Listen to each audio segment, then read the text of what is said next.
দীঘাপুরীকে এইবার একটু বিরতি দিন। ওড়িশার এই গোল্ডেন বিচ আপনারও মন কাড়বে। হ্যাঁ, আমি বলছি এই গোপালপুরের কথা। পাহাড়, সমুদ্র, নদী, হ্রদ কি নেই এখানে?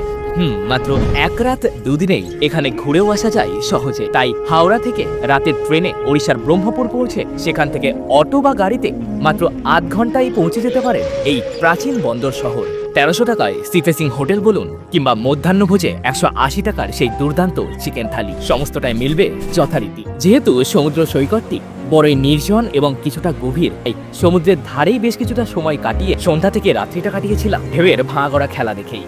পরের দিন সকালে ব্রেকফাস্ট সেরে রিজার্ভ গাড়িতে ঘুরে দেখেছিলাম ওড়িশার জনপ্রিয় শক্তিপীঠ চিল্কা লেক, টাম্পারা লেক, উত্তাল আরিয়পল্লী সি বিচ এবং গোকুলধাম টেম্পল।